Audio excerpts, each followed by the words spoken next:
Hi guys, it's Gabriel again. I hope you enjoyed my first video if you've seen it. If not, I'd recommend you go have a look. It's an introduction to Spanish A-level video where I outline my tips and advice for people considering or people who have already started their Year 12 A-levels and have chosen Spanish.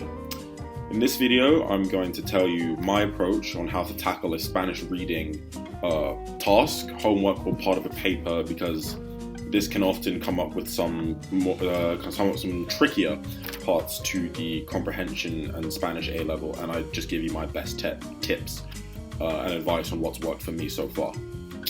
So when you first get the text, the first thing I do, get a highlighter, read the text twice. First time is just to see what it's about and see if you can discern anything.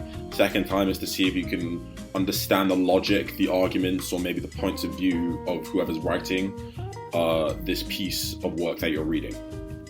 And the second time, I recommend highlighting words you don't know or select phrases, because let's be honest, we haven't mastered the language by the age of 16, 17, and having a highlighted ready to identify key phrases which you may not understand is really key and really helpful for tackling these passages, and I'll explain why later. My next step is to translate as much as I can, start to end basically, so I guess that would be reading it a third time, but this time you're trying to process it and use the knowledge you have to build a coherent idea of what's going on in this passage of writing that you're reading.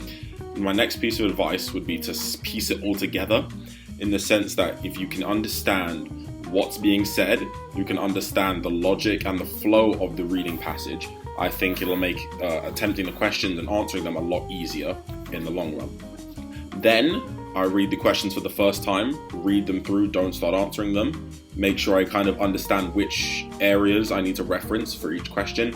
And as a tip, which I can't say is a guarantee for your Spanish reading paper, but for all the ones I've had so far, the questions normally come in chronological order. So the first question may be a general one or refer to the first few lines or the first paragraph. The second may refer to the bit underneath that, and then so on and so forth. I'm not going to guarantee and say this will happen all the time, but it is a pattern that I would look out for, because it can make looking for the specific regions a little bit easier as well, especially if there are parts you don't understand. So now what I would recommend when answering the questions is answer the question directly and try not to ramble on with what the passage is saying. So if it asks you when and where did this take place, you say in London at 12. That's it. Because if you answer more and more of the question by using more of the text, the examiner may think that, okay, they don't know what they're doing, so they're just going to put as much stuff in around that area, and that can actually lead you to losing out on marks. So one thing I recommend is answering the question directly and get to the point and just leave the details at that, because you're not getting marked for the creativity of your language or how much you know. You're getting marked on being able to select the correct bits of information and insert them into the answers. End of discussion.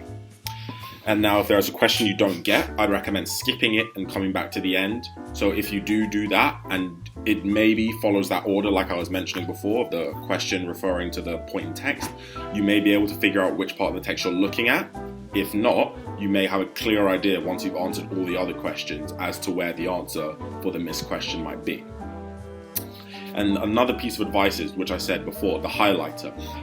Once you've translated the passage and you've gone through it for each of the questions, if there are still phrases which are key to the answers that you need to provide that you don't understand, try and think to yourself, okay, what's this passage trying to talk about? What does it talk about in the first paragraph, the second and third?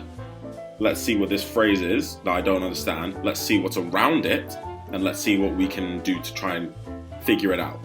So if it's like, I like football, insert unknown phrase, I go to the Emirates. You're going to say it's going to be something relating between the football and the Emirates, and using those pieces of knowledge on either side of the unknown phrase really helps you kind of improve your comprehension, understanding, and identification of what that phrase might mean, which obviously will help you in the long run because it can help you understand the passage in as much detail as possible. So once you've done that, try to gauge what the passage is about. Like I said, the point of view, what they're stating, what's important, what's required. And then if you can, with the unknown bits, try and fill in those gaps and try and say, okay, they're mentioning this before this unknown phrase and this afterwards.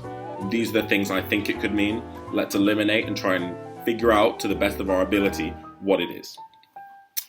And now for my advice on what to do to help with your reading. I'd say revising topic vocab that you know will come up in a test or exam is very, very key, because it allows you to identify more words. So there's a smaller chance of words coming up that you don't know.